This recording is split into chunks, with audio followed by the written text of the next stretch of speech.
put this debate together 2 weeks ago, we thought that the protests were more than a blimp in terms of Turkish domestic political landscape, and they have proven to be a persistent dynamic, if not a permanent dynamic, shaping the way Turkey behaves and functions. And we thought it would be great to look at the protests, but go beyond that and look at their long-term, especially foreign policy impact. I'll go first and for about 10 minutes or so, then I'll turn the mic to Jim. I'll talk a little bit about, I think, first to give you context, a lot of Turkey scholars in this room, but I'll hope to provide some context on what the demonstrations mean in terms of the landscape, where we go from here, then turn to foreign policy, and we'll continue with Jim participating after that as well. I think it's useful for us to start to see what the demonstrations are about, but I think one way of describing them is to say what they're not about.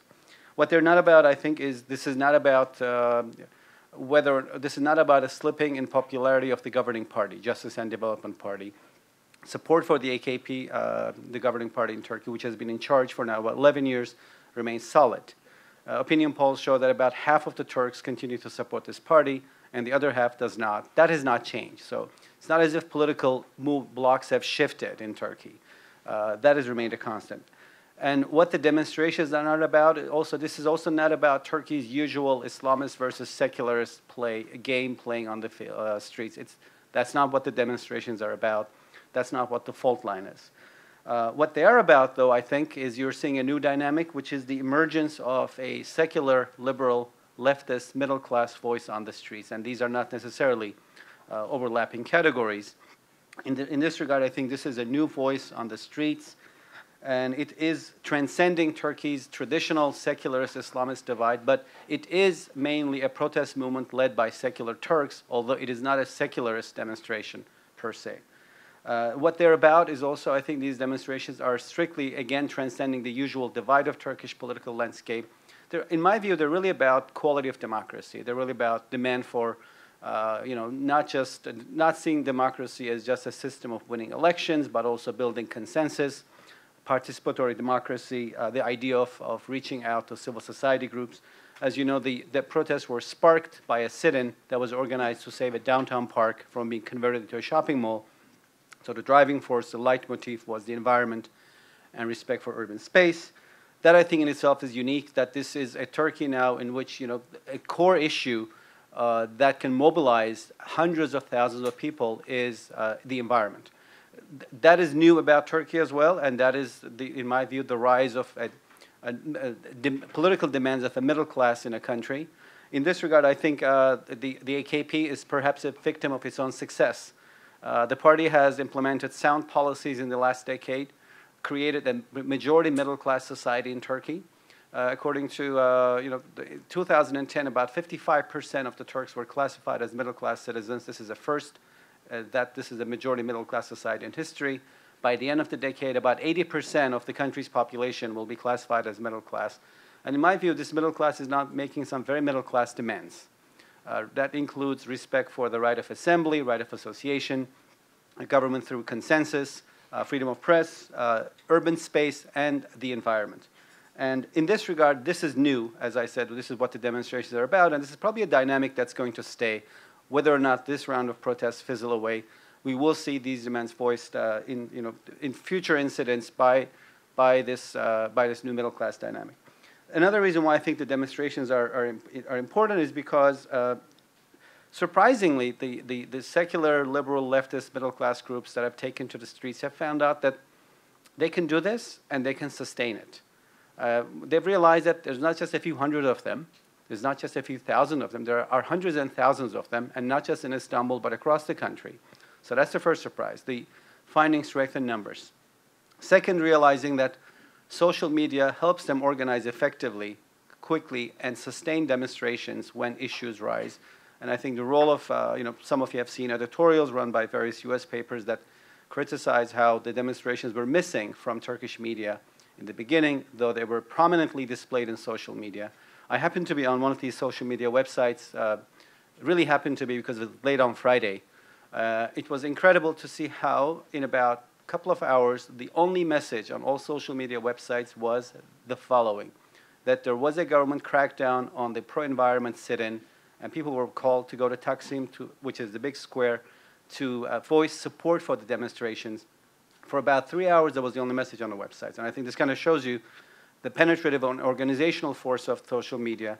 The New York NYU did a piece of research which suggested that 80% of tweets that came on Twitter websites around the time of the demonstrations came out of Istanbul, meaning on the issue of demonstrations, as opposed to 30% of such tweets coming from Cairo during the Tahrir demonstration. So this kind of shows you the both internet use, access, as well as the organizing force of social media. And I think the secular liberal middle classes have seen that this is a tool they can use because they've used it really well in this round.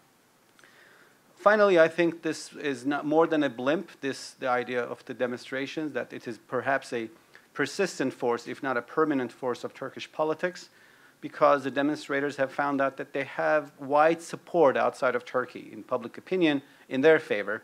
And I think this has been a point of encouragement. Last but not least, how the demonstrations are new. I think they're new in this regard, not just because they represent a new force on the street, new way of opposition politics, transcending the Turkish parliament, voicing demands of a new and rising middle class. If I can make a shameless plug to my forthcoming book, I have a book under contract from University of Nebraska that's going to come out earlier next year. So you can already access it, information on it, as well as pre-order it on our website on Amazon. It's called The Rise of Turkey, 21st Century's First Muslim Power. Done with the shameless plug. The book argues that Turkey has become a majority middle-class society, and so it's changing in dramatic ways. And one of these dramatic ways that it is now going to be a society in which political demands are going to be similar to demands of middle class elsewhere. And that includes the freedom of expression, freedom of media, association, assembly, and its various accompanying accoutrements such as the respect for urban space and the environment. These are going to be driving forces of this new political voice on the street. But last but not least, I think the reason why this new dynamic is going to stay, because it is driven by economic growth, because it has a lot to do with the organizing force of social media, is the following factor. This is the first time, I think, in living memory, we're seeing massive and grassroots protests in Turkey. There have been grassroots protests before, but they were not massive. There were massive protests before, but they were not grassroots. This is the first time the two are overlapping. I think that's what's new and what's kind of interestingly shocking about them for many observers of Turkey. Where do we go from here? Is next, before I move on to foreign policy very briefly, this force being, I think now that I've concluded that this new dynamic is going to be a persistent force of Turkish politics, even if the demonstrations fizzle out this time, it's very likely that they'll come back on another topic, on another issue, where this new political force will decide that it will take issue with the government on yet another set of ideas or political agenda with which it doesn't agree. What is really interesting is, as I said earlier, half of the country still continues to support the governing party, but one half does not. And in my view, the demonstrations is that half of the country that is not supporting the AKP, that has decided it's taken issue with the style of governance of the governing party. And that includes, legislation that limits the sale of alcohol, that includes, turning a downtown park into a shopping mall, that includes the government's Syria policy. And I think you will see the issues that are around and issues that will pop up in the future. If consensus is not built around those issues, key legislation or major foreign policy agenda does not include a consensus to support it, I think you are going to see this new political force express itself on the street. It will come back in another shape or form, whether or not this time it disappears. What does that mean for Erdogan, Turkey's prime minister, leader of the AKP? I think his challenge, Erdogan's challenge, is that he now has an effective opposition. Turkey's one of the common paradigms of Turkish politics that we all believed in was that Turkey had an opposition problem. I think that problem is pretty much alleviated, unfortunately not in the parliament, but on the streets, where there is now an effective opposition, which is large in numbers, able to organize, come to the streets, sustain itself, attract the sympathy of the outside world's public opinion, and as well as provide itself as a massive and grassroots force at the same time. That's his challenge. But Erdogan's gain is also the following. I think this will help him consolidate support across the political spectrum of the Turkish right. The Turkish right, as you know, is the country's majority as opposed to the left. At any election, I think if you look at parties that fall on the right and on the left, regardless of specific platforms, parties that are on the political right take about 2/3 of the vote in Turkey. Parties that are on the political left take about 1/3 of the vote, and this is almost a constant. There are exceptions where the left exceeded 40%, but this was in the 70s. Very unusual decade for Turkey, the rise of socialism, as well as a charismatic left-wing politician such as Erdogan. But that exception aside, Ecevit, sorry, did I say Erdogan? Right. I was just trying to see if you're watching. That was Ecevit, unusually a charismatic force. With the exception of Ecevit in the 70s, the left never exceeded 40% with all left-wing parties put together. So I think the game here is, Erdogan's gain is that this could help him because this is predominantly a left liberal secular protest movement on the street. This could help him consolidate the political right under his wing again. One way of it would be Erdogan saying, you may not disagree with my politics, you may not support all my platform, but do you really want the liberals? The answer would be no, consolidate the right under his wing.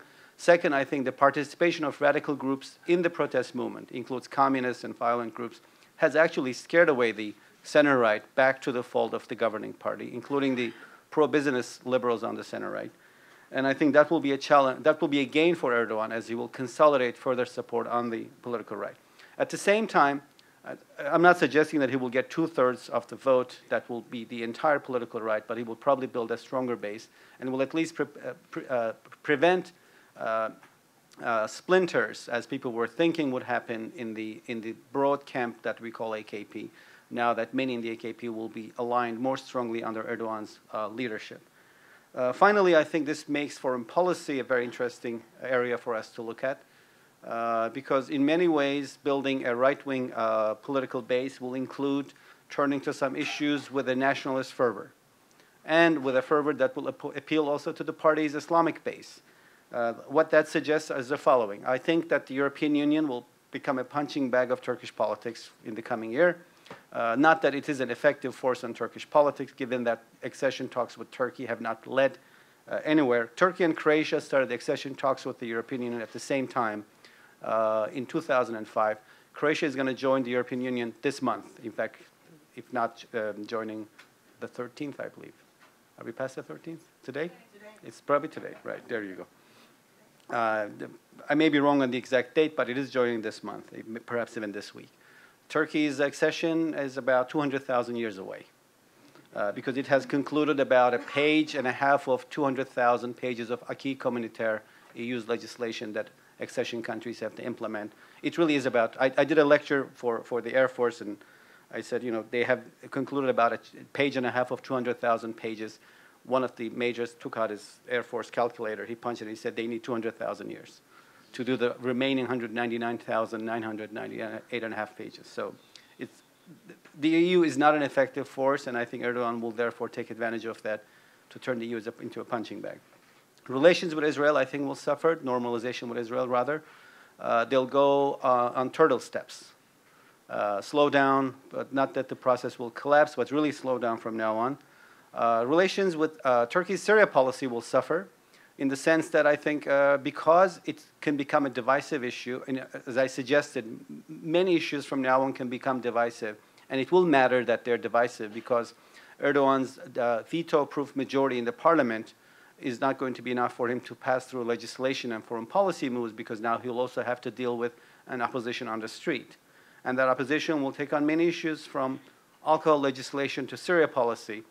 And given that Turks are very divided on Syria policy, although most Turks support, rather, let me put it this way. Most Turks want Assad to go, but most Turks do not want their government to be leading the efforts against the Assad regime, which they think has exposed Turkey to the risks of a forward policy. And that makes the Syria policy increasingly one that is susceptible to the new, the machinations of the new political cleavage in Turkish society. That, I think, will temper Turkey's Syria policy. And I think we could see the United States and Turkey compete to see who's going to lead from behind in the coming year. Finally, on Turkey-U.S. relations, I think this is one area where we're going to see the least impact of the new dynamic, primarily because Erdogan cares too much for the United States and also too much for his personal relationship with President Obama to turn the U.S. into a punching bag, although I think that will be the case with the European Union. But you could see more anti-American rhetoric coming out, obviously, because this is going to be a leader who wants to appeal to his nationalist and Islamic base. I don't think it will necessarily affect day-to-day cooperation, with the exception of Syria, on many other issues. But I think it is possible to see more rhetoric critical of U.S. policies, U.S. foreign policy in the run-up to the elections, as Erdogan will try to build and widen his right-wing base, both taking advantage of the protests and as well as the new dynamic in Turkish politics. Without further ado, I want to now turn to my colleague and friend, Ambassador Jeffrey, and then I'll come back and moderate the Q&A. Thank you very much.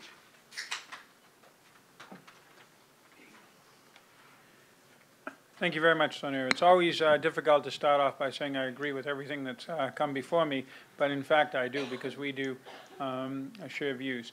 First of all, a couple of just general comments to try to establish my credentials as somebody who approaches Turkey as fairly as possible, because much of what I'm about to say will be more or less critical. Turkey is a democratic state.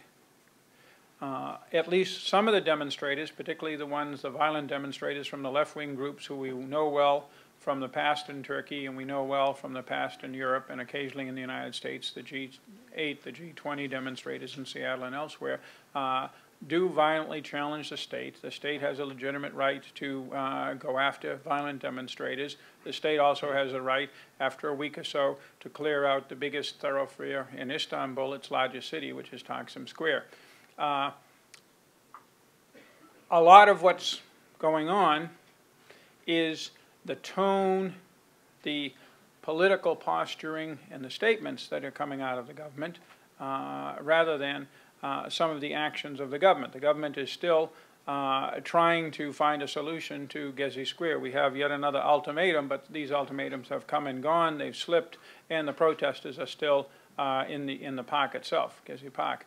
And there is a court order blocking further development of it. So the last chapter in what's going to happen to the actual demonstration and how Prime Minister Erdogan and his government are going to deal with this has not yet been written. In terms of foreign policy, it's always difficult to look at these things and try to figure out, okay, what are the shifts going to be? We have the same problem in the United States.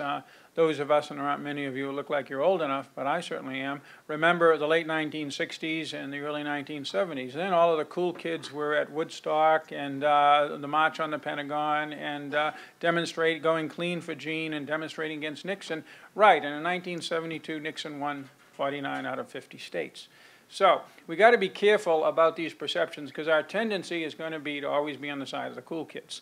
And the cool kids are in Gezi Park. But on the other hand, democracies mean the majority wins. And if the majority are not the cool kids, then the majority is going to prevail in Turkey. The issue is not so much the future of democracy in Turkey. It's, to some degree, its relationship to its own population, many of whom are supporters of the Gezi Park people, if not the folks who are throwing Molotov cocktails and armored vehicles in Taksim Square, and Turkey's approach to the outside world. And I'll focus a bit on that, and then we can get into the questions. First of all, before getting into the subcategory of how we and other people will relate to Turkey in terms of foreign policy during and after this set of events, I won't call it a crisis, is basically a subset of how we deal with Turkey generally. And that's a subset of how you have relations with any country. And it's a bit complicated because the era in which classical diplomatists were educated, and that includes very much the Turkish Foreign Ministry, is well past us. So you can't add up the number of coaling stations, the territory, the population, the iron and steel and coal production, and the number of divisions under arms, and calculate the balances of power and shifting and all of that. It doesn't even work even with a country in a very turbulent area such as Turkey, and with a very large and capable armed forces such as Turkey.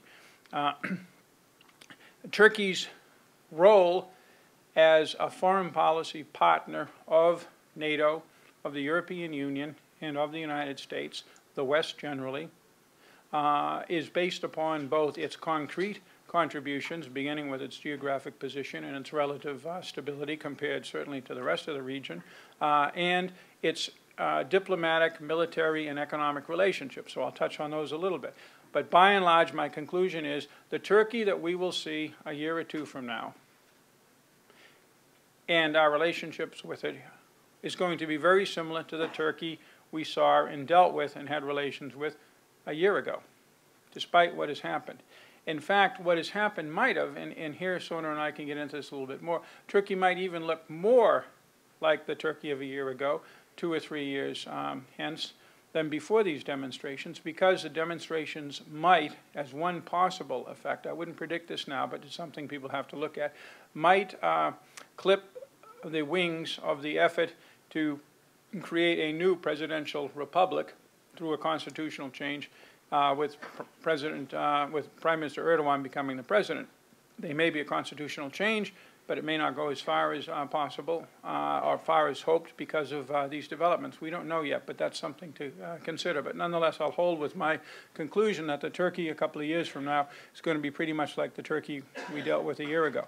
And that's an important country. There's a lot of hype about Turkey. I'll get to the hype about Turkey as a moderate Islamic, democratic ally and friend and partner, etc. But in concrete terms, the West relies a lot on Turkey and the international community generally. First of all, Turkey is the major balance of Iran in the region. It doesn't take that as its official policy, but behind closed doors, this is a very, very important tenet of Turkish diplomacy, and it's reflected every day in Turkish policies towards certainly Syria and Iraq. It is almost impossible for the United States to do anything positive about Syria. Right now, we're not really doing anything positive, but if we wanted to, if the Geneva meeting actually happens and as is likely a failure, and the United States wants to do more, there's nothing it really can do without Turkish support. And so that's very important. Same with Iraq. The United States has common interests with Iraq. There are some divergent interests, particularly involving Kurdistan and some of the oil and gas issues there. But nonetheless, without, given the very strong economic and political relations between Turkey and the Kurdistan region, given the role of the PKK and the ceasefire and the whole political movement related to that in Turkey, the United States has to work with Turkey on Iraq, or we will not have a unified position, and that will be a threat to Iraq's unity, which is under pressure from Syria. So those are two areas where we will continue to cooperate, as well as in the whole gamut of NATO, missile defense, and other areas. On the economic side, there is a bit more concern, I think, because we've seen how the stock market can fluctuate wildly, but we see that in the United States. That's a short-term phenomenon, and that probably or almost certainly will change once this situation quiets down, which it will. But over the longer term, Turkey is not Russia, and it doesn't have a product, or two products in the case of Russia, both hydrocarbons, that the world is thirsty for and is going to buy regardless of whether they like Gazprom's politics. Turkey is an advanced economy in many respects. It's an economy built on export-led growth. It has to compete using its product brand names around the world, and to some degree that's dependent upon how the world looks at Turkey. The most obvious example of that, of course, is the tourism industry. But there are many others. So midterm, there is that. Long term, there's another issue. Turkey is not only not Russia, it's also not China. The wisdom of economic development maintains that you cannot be an innovative, modern, competitive, fast-moving, post-industrial economy without political, intellectual, personal, legal, pluralism, in a very broad area of rule of law and broad area of non-government involvement. That is, you have to have all kinds of crazy kids out in Silicon Valley whose personal habits you or I might not approve of, doing great things for your economy. These are the drivers of much of the American economy and many others. They are the drivers of some of the Turkish economy too. And these are exactly the people that cannot or should not be isolated, alienated, and that you should drive a polarization campaign against. Any country needs to have its whole population more or less under one tent. That's one of the tenets of democracy. It's also one of the tenets of modern economies. And the more internal turbulence Turkey has, the more that in the long run will affect its economy. And the economic pillar of Turkey's foreign policy is extremely important. That cannot be underlined too much. But more generally, I think that if the situation continues without a really violent denouement or without a, at this point, unlikely compromise with everybody learning to like and love each other again, but rather a continuation more or less of the rhetoric on both sides, but particularly the rhetoric from Prime Minister Erdogan, then there's going to be a readjusting of attitudes on both sides. On the side of the West, in particular, including the United States, there's going to be a realization that we're not dealing with an advanced economy, say Norway with minarets. We're dealing with an economy and a society rather like those we experience in South America, those we experienced for a long time in Southern Europe, Spain, for example, those we experienced in East Asia, Taiwan, South Korea, that will take decades to develop all of the paraphernalia, the social and cultural and historical paraphernalia of a democracy which goes far beyond having votes, but rather a certain, again, free area for diversity, for pluralism, a very strong emphasis on rule of law, and on and on and on. And so Turkey has not reached that point yet, which is okay and normal. It's just that there were huge expectations about Turkey and hype not coming from Turkey but coming from abroad, and I think there's going to be a certain adjustment of that. On the other hand, Turkey still has to figure out its role in the modern democratic, if you will, OECD world. And we see this again and again with the official statements and some of the political leader statements in reaction to criticism from abroad. Some of the criticism, such as that of the European Parliament, is basically borderline crude and objectionable. Other criticism, such as that of the United States government, is obviously muted and subdued. But nonetheless, whether in your face or somewhat calm and muted, the Turkish reaction is very similar, which is to lash out and say, how dare you talk about our internal affairs? Well, we dare. Because when you're a member of this club, you don't get to isolate yourself. You can't grab a 200 or 150-year-old Vienna Conventions document in faded ink and wave it and say, interference in domestic affairs, sorry. You know, don't talk about us.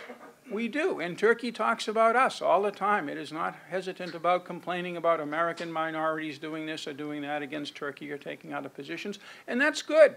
We welcome it in the United States. But that's part of being an advanced economy. It's part of being a democratic political system, and it's not, or shouldn't be, a major problem. So this is something that has come to the surface again, and it is worrisome because it reflects an unwillingness to accept all of the rules of the game in this democratic club. Again, why is a democratic club important?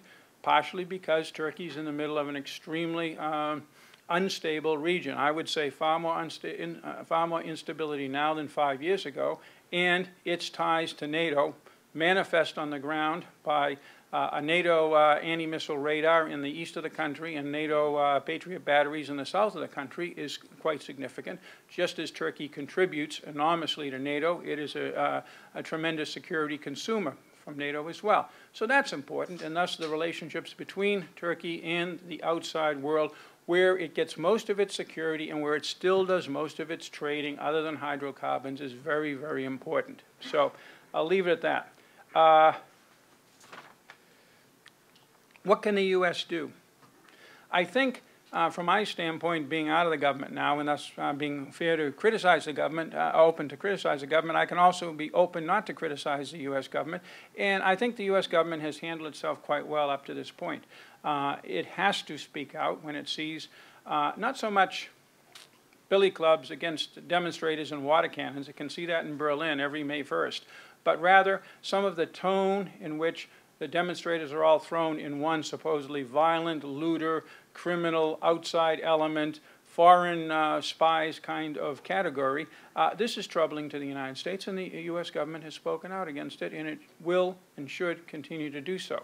Nonetheless, it shouldn't take the steps that, for example, the European Parliament has done, and I don't think it will.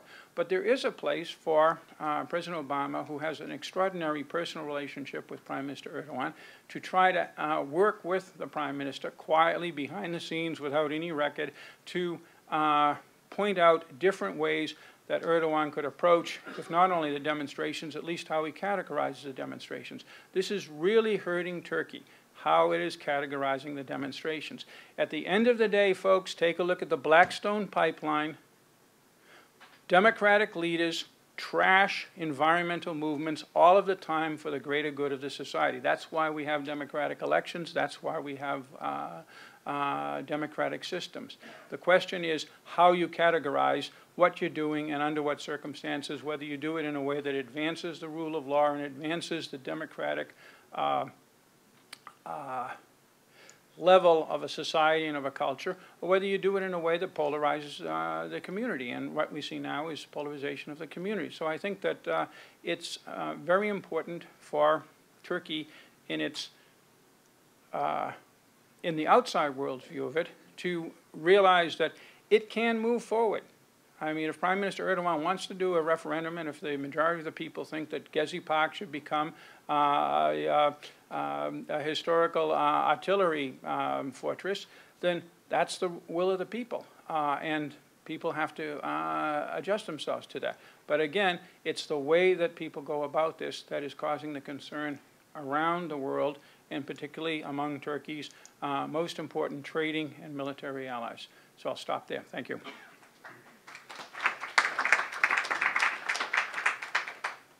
Thank you, Jim. The floor is now open to questions. I'll come around in the order that I see you. Please identify yourselves and make it clear whether your question is to one of us or both of us. Thank you very much. Barbara? Oh, the mic will come around, yes. Can you bring the mic to the middle of the middle table, please? Thank you.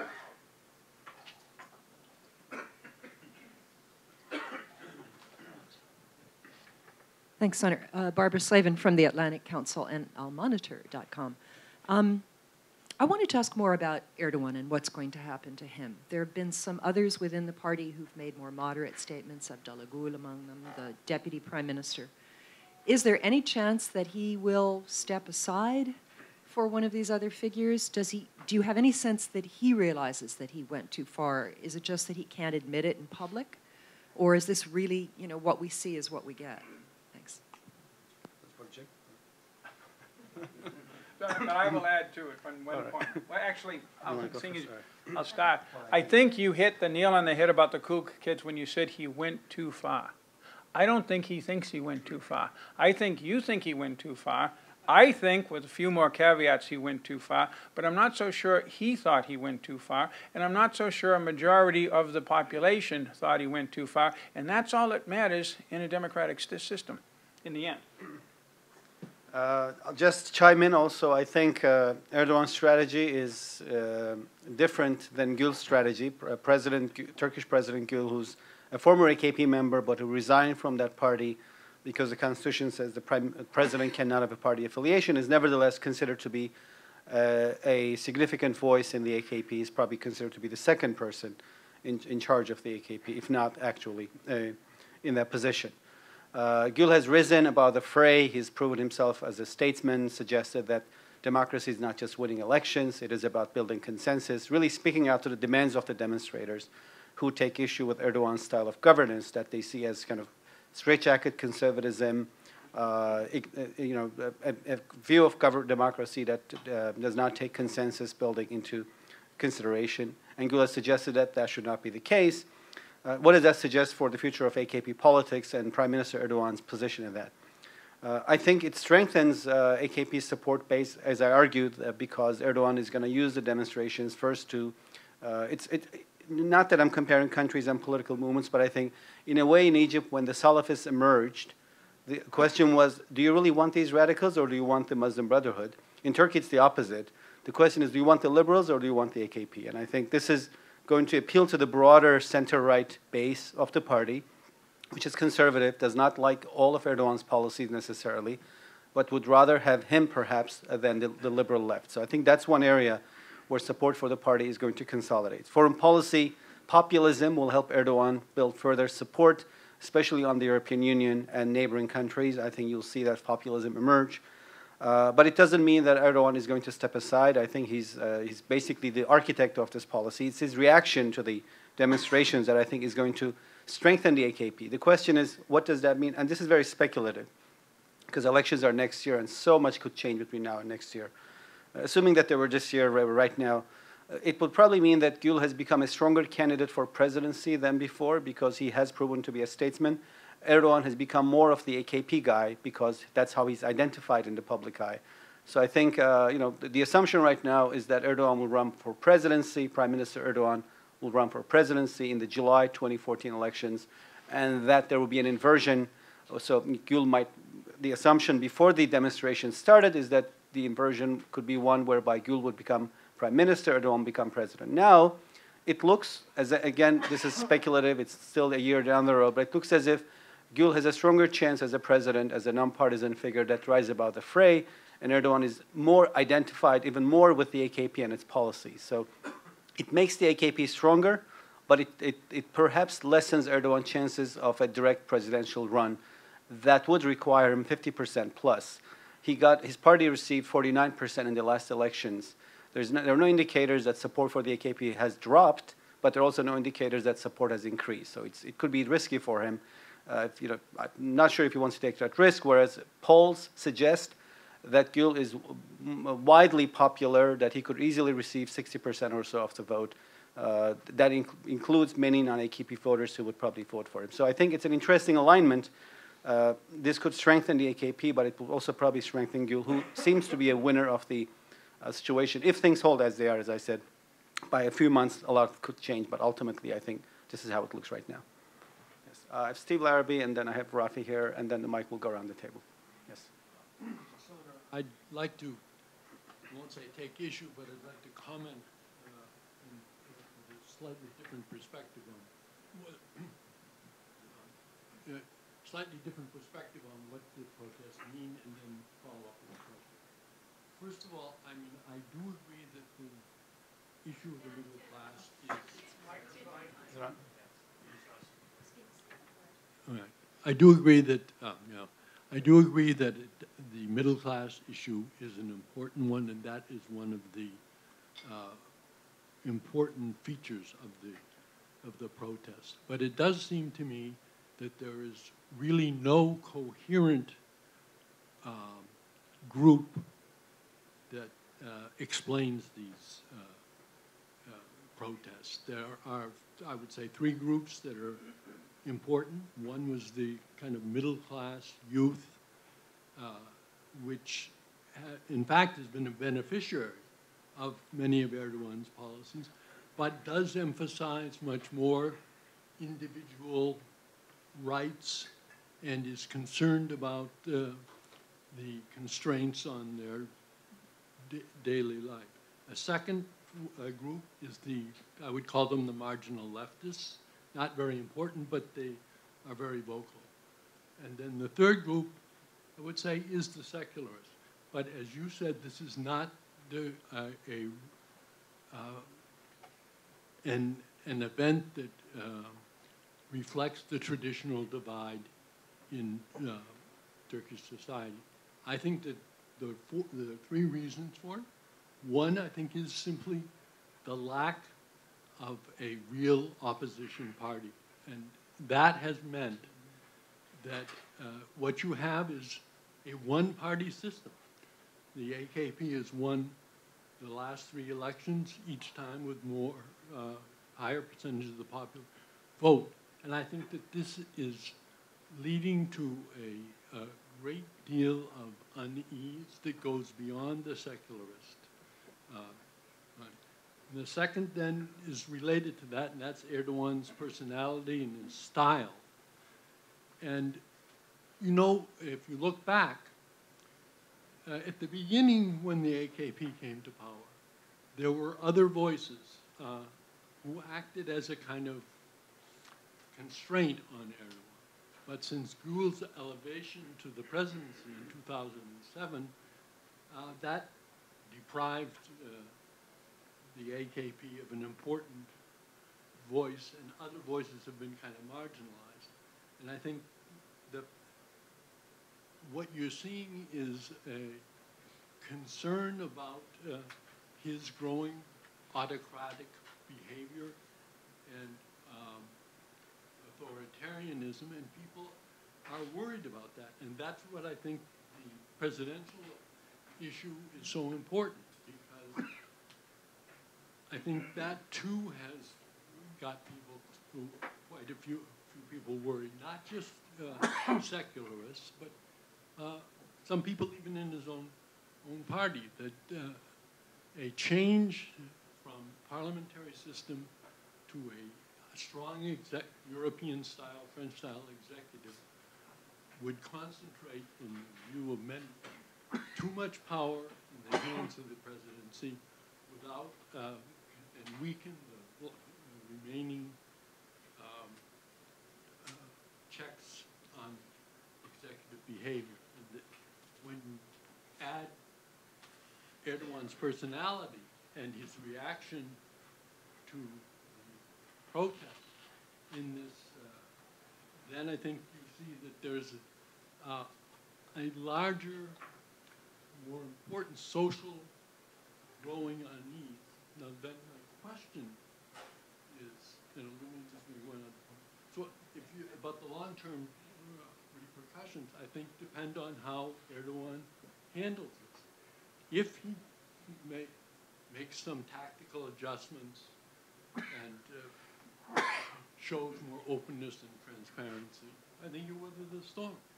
If he doesn't, however, and he doesn't take the lesson, draw the right conclusions from this, that this is about him and his style and his autocratic behavior, then I think you could see more social turmoil. In that context, and I asked this also from Jeffrey, what do you think that this portends, protest, for the relationship with the Kurds, and particularly the dialogue with Öcalan? Is it all affected by, will it all be affected by it? What's the relationship there?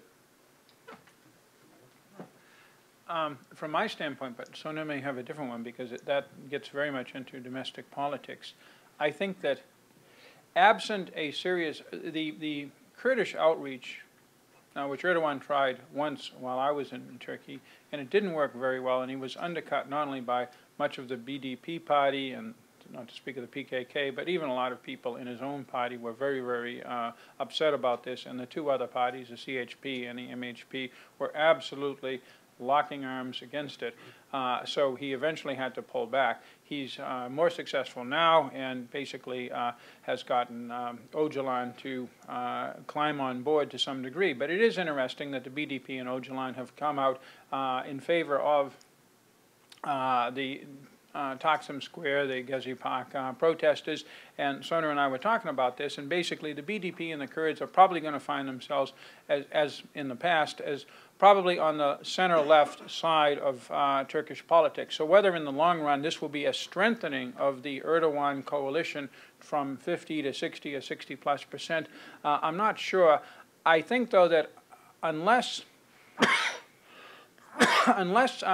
this seriously weakens Erdogan, and I think our conclusion is that it's unlikely to severely weaken Erdogan if he doesn't make a major mistake, he'll be able to continue on with this, and he'll be still seen by the BDP and by the PKK, by Öcalan, as the most powerful guy and the guy who can deliver a deal.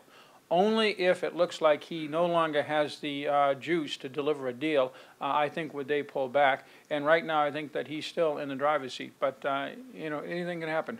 Soner?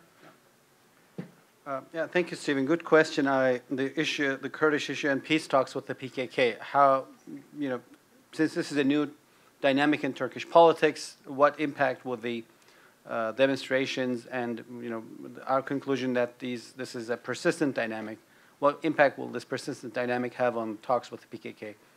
I think to a large extent, because both Erdogan and Öcalan are committed to the talks, we'll see them continue, but they'll probably be off our radar screens for a while, simply because this is going to consume a lot of the domestic bandwidth, how Turkey handles the demonstrations internally. But I think one of the reasons why Turkey embraced, and the government, the idea of peace talks is that a lot of Turks are tired of the fighting, but Erdogan himself wants peace and quiet for the next year, because that will, otherwise, continuation of terror attacks will eat into his chances of becoming president. So I think he really wants the talks to continue and succeed. So does Öcalan, who is a very charismatic figure in the PKK, despite the fact that he's been in jail for over 10 years now. Öcalan is very bored. He sits on an island jail all by himself in the Sea of Marmara, which gets very cold in the winter. He wants to get out.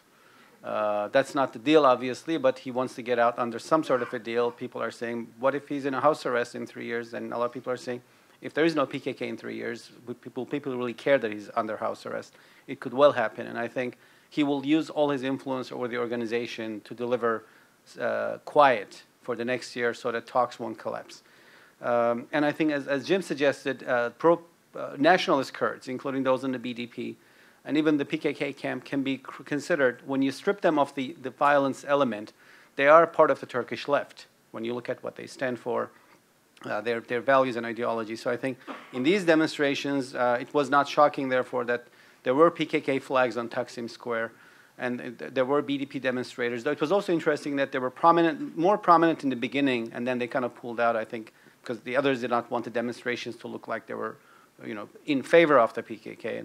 And I think that has been the challenge for the demonstrations. They are, I think there, if you know the topography of Taksim Square, there's the square and there's the park, and they're about both two city blocks large in size.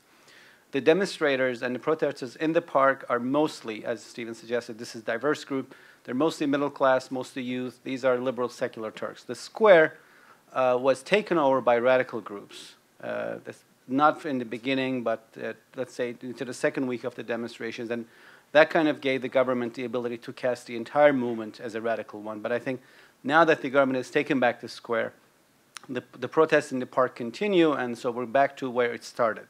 These are, again, you know, these are people, I had a friend who tweeted who said, this really is middle-class Turkey. He said, people are hurt, but they're waiting online to get into an ambulance. They're not rushing in. They formed a queue to get into the ambulance, although they're all bleeding and hurt from canisters and water cannons. And so I think this kind of protest will persist. It's also interesting that the way I characterize it, I think in my view, one of the reasons why this will probably be a persistent dynamic of politics is the demonstrations in Istanbul are quite witty and creative. You know, today there was a piano concert. I mean, you cannot ban a piano concert in the square. So they've found many ways to stay on the park, and I think we'll see them come around, using different issues, which suggests that for the next year, most issues will become susceptible to public criticism through the new political tool of the secular middle-class voice on the street, the demonstrations, or the round of demonstrations. So presidential issue, whether or not Turkey switches, to go back to your comment, Stephen, on whether Turkey switches to a presidential system. That's now, in a highly polarized country, Erdogan is going to find out that his challenge is not in the parliament, where he has a near veto-proof majority, but it is at Gezi Park and in all other similar parks in Turkey, where he's going to have a very credible opposition organized. So it will be more difficult for him, I think, to push through constitutional amendments for a presidential system. That might be perhaps a major alignment of Turkish politics. Now we have a lot of questions waiting. All right. Why don't we go to this side of the room? I have two people waiting here. We'll have the mic in the middle, please. And then I'll go to the back table. Yes.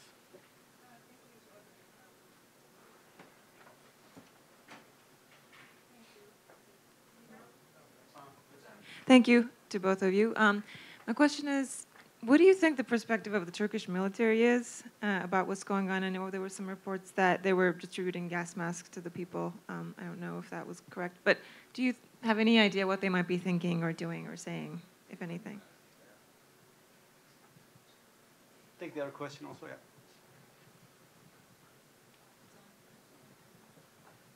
Well, Bill Jones with Amnesty International.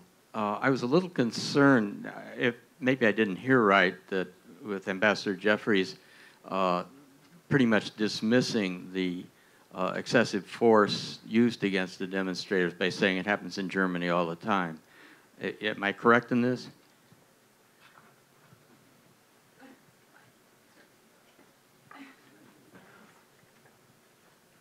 Take one more question, Simon in the back. Can you take the mic back to Simon? Thank you. Wait. Yeah, there we go. I hear you, both of you say Erdogan's likely to remain in power. What's unclear to me is why it is good for the United States for Erdogan to remain in power. This seems to be a man who's tone deaf in terms of domestic politics and cavalier in some elements of his foreign policy. I just don't see the US interest in propping him up. Okay, let me start with the Amnesty International. I'll answer a question with a question. Does Amnesty International condemn the excessive use of force by US police against demonstrators from time to time? Yes. Yeah, and I think it's the same thing. That is, that's the standard. We, at times, use excessive violence against demonstrators. I cited Germany because, as anybody who knows Germany well knows, it is a whole culture of far left-wing violent demonstrators who are met with quite powerful, organized hundreds and hundreds of police who are in mobile units who go around Germany and are mobilized with water cannon and billy clubs to deal with that problem, and it leads to a lot of excessive force on both sides. Excessive force is excessive force, and it always should be condemned. The state's using its police powers to clear open areas. Is that something you're opposed to? Amnesty is opposed to the use of excessive force that results in injuries to demonstrators, particularly if those demonstrators are exercising their constitutional right to demonstrate. No, we're in agreement, you and I. But again, the police do have a right sooner or later to clear a major thoroughfare that's been under occupation for a week. That's not Gezi Park, that is Taksim Square.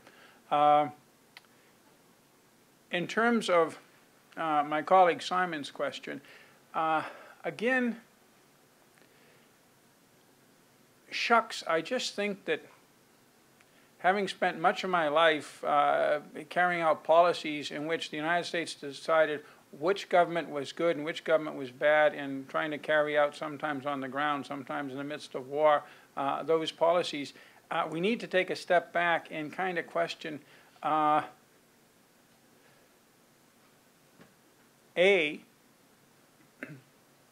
is the be-all and end-all, particularly of a democratically elected leader, whether he meets our standards of whether he is useful for us or not, and B, if we decide he doesn't, do we have the wherewithal to get rid of him or to make his life miserable or her life miserable so that others will get rid of him? And if we do have that power, should we use it? I'll start with the latter.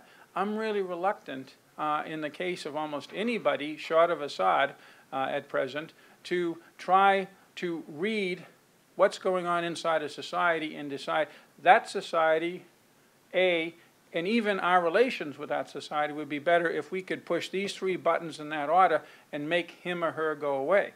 I don't think we're very good at reading that. I think that our job as a country is to deal with the governments we have. If that government and their policies, are objectively correct, and that gets to questions of objective reality, such as excessive force and how demonstrators are characterized, or B, the substance of the bilateral relationships, a subjective evaluation of whether we're getting along with that country and that country is cooperating with us or not. And I think that that should color our relations with the country and how much we do in a contractual relationship with that country, how many favors we do Erdogan based upon how much he does for us and how much we think that he is a good force in that region. And in his own country, I think that that can color, to some degree, how we respond. But I don't think we should be in the business anymore. In most cases, as I said, Assad is one of the exceptions. Gaddafi was an exception. Saddam Hussein, in my view, was an exception. Of, you know, looking at these guys and saying, this guy isn't in our interest, so, you know, let's either...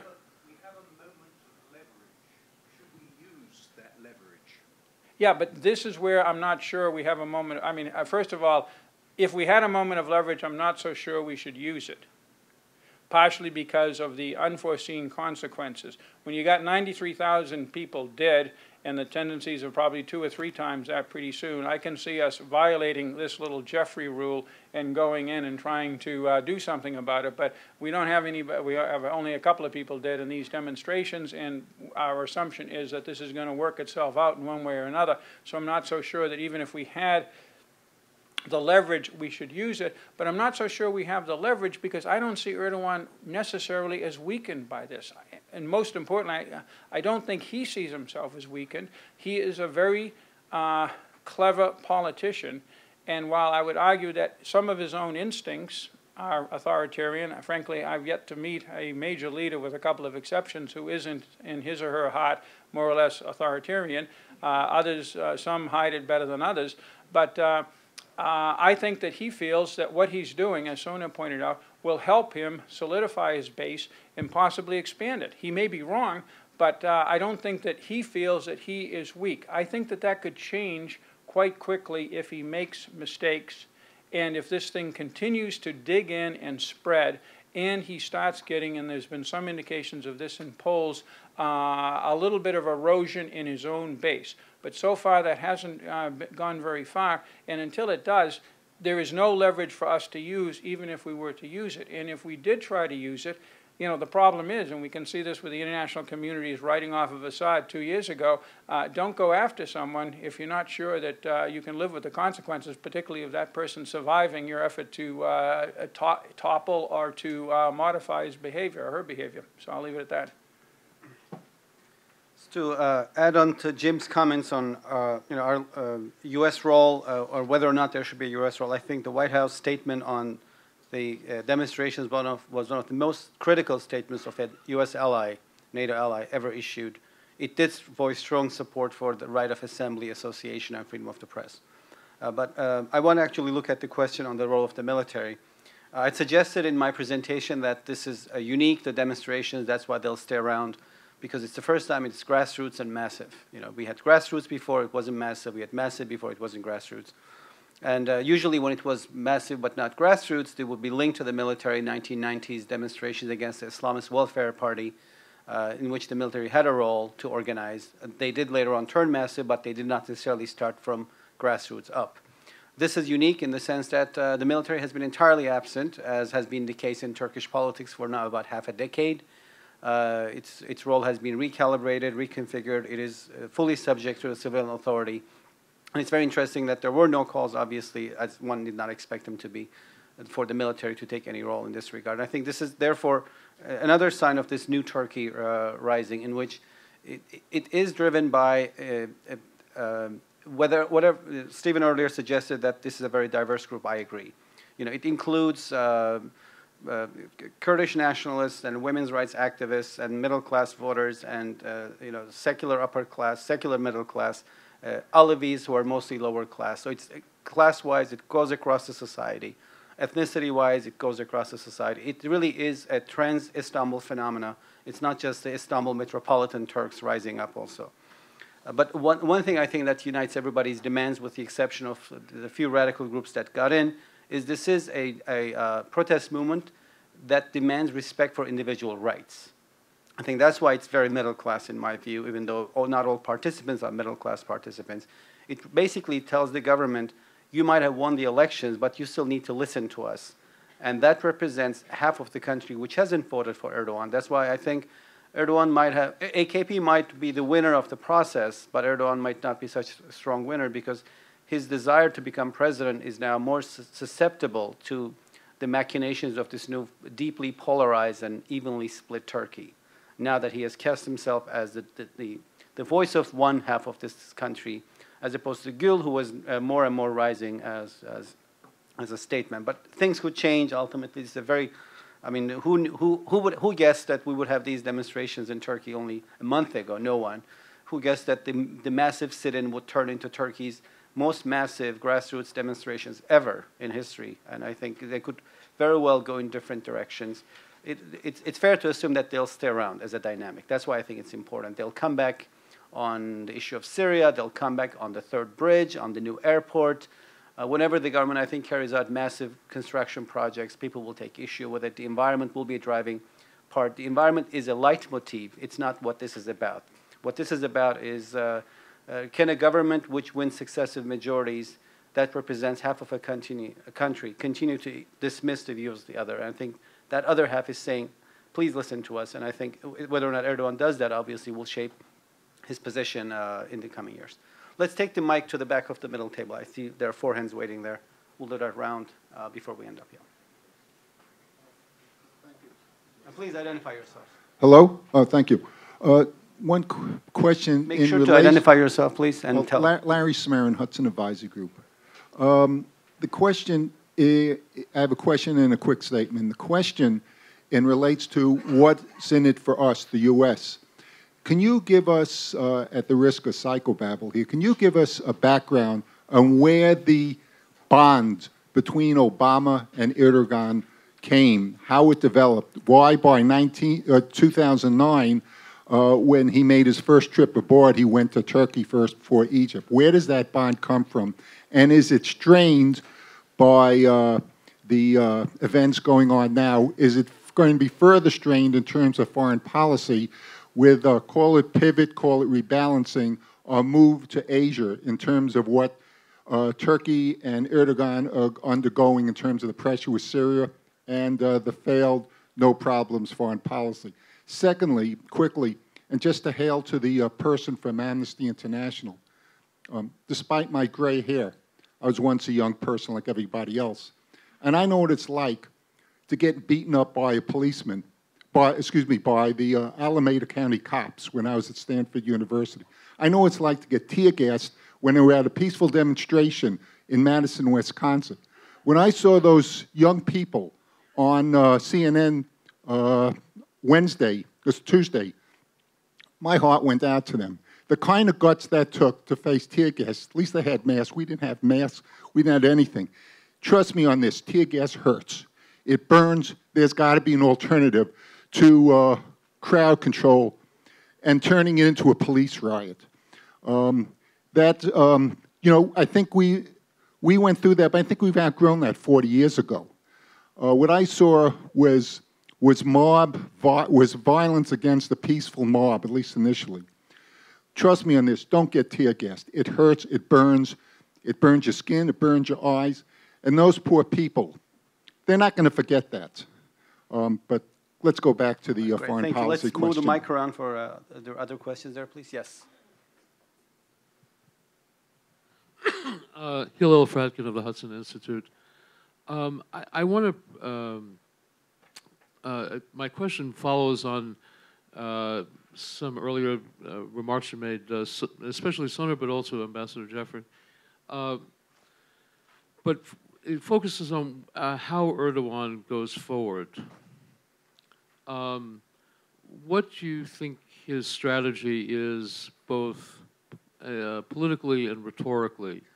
What I have in mind is the following. You suggested, Soner, that his strategy would be to peel away more of the natural right wing, the natural right base of the country's politics, which would seem to mean the people who voted for CHP or MHP. How would he go about doing that? And what form would that take politically? Prior to these events, a certain conventional view had developed, which was he was going to seek the presidential system through a deal with the BDP. And that deal depended also on making progress on the Kurdish issue.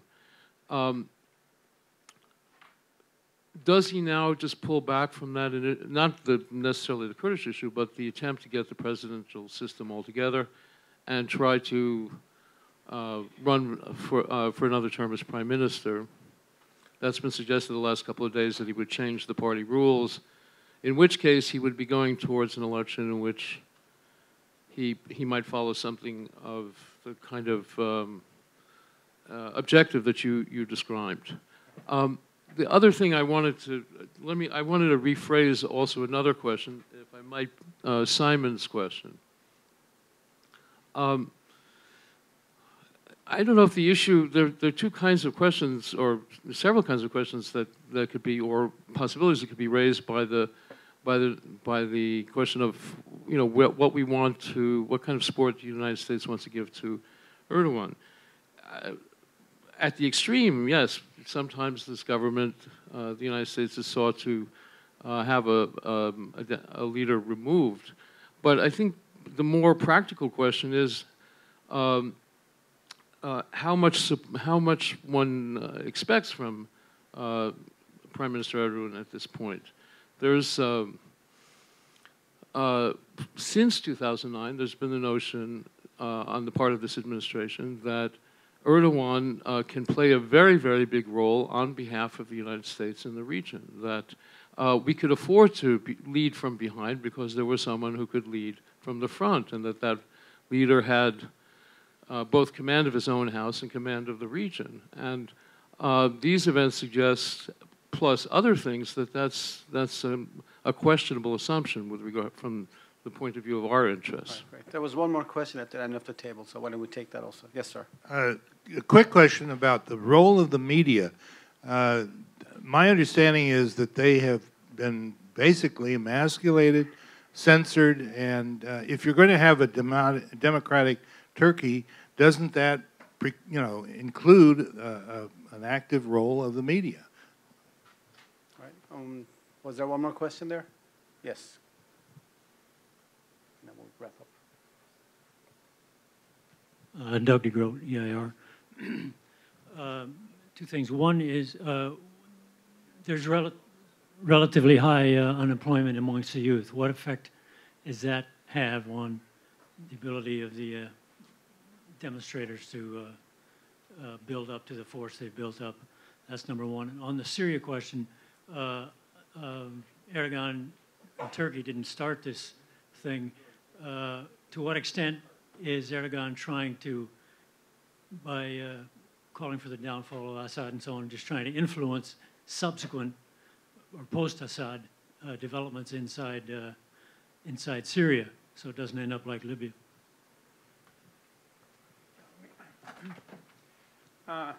Okay, I'll start with, and I knew I shouldn't have done it, the violence against demonstrators. Here's the point I was trying to make. And that is for people, I said, remember, look, before I go on to say a lot of things that will be fairly critical of Turkey, there are certain things that you have to differentiate against. The position of whether tear gas hurts more than a Molotov cocktail, and I've been tear gassed, is an interesting debating point. And the fact that in probably over 100 of the 150 countries that we deal with all of the time, demonstrators are met not with water cannons, but they met with bullets, is another consideration of the world that I had to live in for 43 years. The issue of how much violence should be used against people who are violently demonstrating but non-lethally, people who are demonstrating on borderline lethality with Molotov cocktails, for example, or pellets and slingshots, such as, again, in Berlin, and against people who are just innocently blocking traffic, is something that societies have to deal with. We can differ on them, but it is not all of that different between Seattle a few years ago, Berlin, as I said, every May Day, and Taksim Square. The issue is how much violence is used by the police, and to a lesser degree, but still the police have the monopoly of force in the end of the day, how much violence is used by the demonstrators that people are reacting against. But the point I was trying to make, I may disagree with you or I may disagree with you on how much violence is acceptable in trying to restore public order, but I'm not all of that different from you. Where I think I differ from you is that in and of itself, this isn't all of that different than the same issues that we have to deal with, again, in looking at Germany in the many years I spent there, where there is, as I said, very violent street demonstrations all of the time, or in our own past.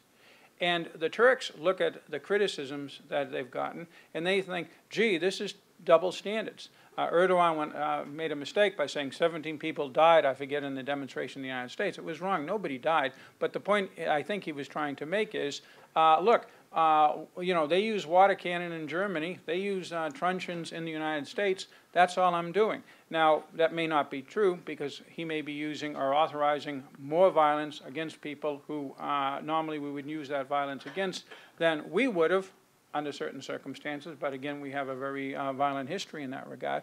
But we have to be careful in singling out Turkey in that regard and be very, very specific in what we object to and what we don't object to. But let me leave that to one side and get to the question of Erdogan and President Obama. Again, I'm not privy to how President Obama saw that personally, but I do know I was present for the first visit. There is generally, in the United States since 9/11, a strong belief that we should reach out to moderate leaders in the Islamic world who wish to cooperate with the West and who can be partners in balancing, to some degree, acting against the more, I don't even want to say extreme elements, but elements that are less willing to try to integrate with the West, and in the most extreme case, elements that are trying to use violence against both their fellow Muslims and against the Western world. And that's a natural reaction to 9/11. Turkey looked like a very attractive candidate for that role because, first of all, it had been extremely successful politically and economically after decades of relatively tepid economic development and a very confused democratic system in which ineffective governments were repeatedly replaced first by other ineffective governments and then every decade or so by a military coup. Suddenly that's all swept away and you have a popular leader who can command roughly 50% of the vote and who is dynamic. There was, as I said, and that's what I was pointing to when I said that there's some disillusionment or some sobering up in the United States and elsewhere about the role that Turkey and Erdogan can play because we put too much onto these people. Turkey does not have the kind of economic outreach in the Arab world that, say, China has in Southeast Asia. And yet, what does China's outreach economically in Southeast Asia get it when it wants to claim some rocks that the Philippines, Brunei, or Vietnam claim? It gets confrontations even with these little countries that are economically, particularly Vietnam, dependent upon China. No country in the Middle East is dependent upon Turkey. Most of the trade of significance is oil and gas trade, and with the exception of gas out of Iran, these countries can go elsewhere with their hydrocarbons. So there is not, the Kurdistan region of northern Iraq is the one exception, but it's not a country and it certainly isn't the bulk of the Middle East. So there aren't the kind of long-term ties. There is no real security relationship. Turkey doesn't have troops stationed in the region. It doesn't sell a lot of weapons. It doesn't do all of the various 7 or 8 ways that the United States has security relations in the Middle East. Turkey does not have. And politically, to say it's a model, that's very, very difficult. As somebody who spent some time in Arab countries, it's hard to point out who, since perhaps NASA in the 1950s and 60s and 70s, was really a model in the Middle East that had broad resonance and echo. So And he, of course, is an Arab, or was an Arab, and the Turks are not Arabs. There is an Arab nationalist feeling that is going to limit Turkey's ability to penetrate culturally that region. You look at things like the number of Turkish diplomats who speak Arabic and so forth. You just don't have the basic ingredients of a all lines of operation, diplomatic, military, security, cultural, economic, trade, energy relationship with the Middle East that, for example, the United States has. And even with that, we all know the problems we have. In terms of Syria, I think, again, Turkey had a very good relationship with Assad, but it also believed that it had a sort of droit de regard over what happened in Syria, and when it saw Assad striking out at the Sunni majority, I think that Turkey may have decided, along with the Sunni Arab countries, that it was time for Assad to go. And again, what we had seen in Tunisia, in Yemen, in Egypt, and in Libya, with the help of NATO, appeared to be playing out again in Syria. And Turkey may have thought at the time, look, it's inevitable that this guy would go. I think the United States government felt it was inevitable that he would go. So let's get on the side of the angels. Let's have a role in working with the resistance groups. Turkey famously has worked very closely with many of these resistance groups because it's in Turkey's crucial interests, be it the refugee issue, be it the Kurdish issue, be it the Iranian issue, or be it simply the stability issue, to have a friendly Syria. And it didn't see Syria heading in that direction, and therefore it acted accordingly. Now, the tragedy is it looks like neither it nor we are going to get a friendly Syria in the near future. Thank you.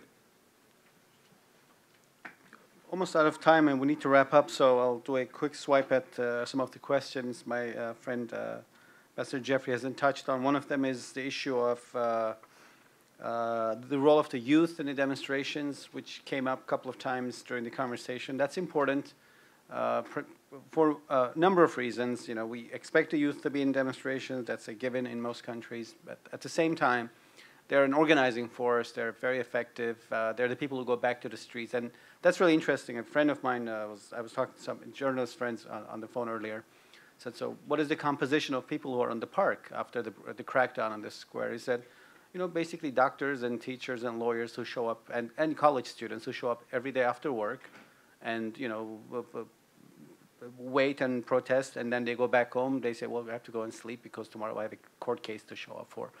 That also applies to the students. A lot of them are on the square at the same time. That's important. Most of these kids or young people who are on the square were in grade school when the AKP came to power. So for them, this is the Turkey that they know. They don't remember the pre-AKP Turkey. For them, there is only one reality, this new government. That's interesting because when the AKP came to power 11 years ago, it represented an anti-status quo force. It has now become the status quo, and the youth are taking issue with it and with its style of governance. And I think that suggests that, you know, the youth will participate in future demonstrations and will, in large numbers, and they will mobilize, and they are very effective in many ways. The second issue was the question of foreign policy. How does this shape Turkey's relations with its neighbors? You know, I'd suggest one of my conclusions is we're going to see the rise of foreign policy populism from Ankara, especially on the European Union, but also on Turkey's neighbors. So I think this will impact Turkish-Armenian normalization. This will impact the resolution of the Cyprus issue. Turkey will have a more nationalist, more hardline attitude on most of those issues because Erdogan doesn't have much to gain domestically. It is all about next year's elections, ultimately, 2014 elections. And finally, two things I should correct myself on Croatia. Croatia is becoming a member to the EU on July 1st, but Turkey is still 200,000 years away from EU membership. With this, I want to conclude this conversation. Thank you, everybody, for coming. I wanted to also thank my friend, Ambassador Jeffrey, for joining me today. And you can watch this conversation if you missed it or parts of it on our website, and we'll also have a transcript ready for you, and we'll distribute it through our publications list. If you're not on it, you can sign up on that at washingtoninstitute.org. And thank you again. Have a great day. Thank you.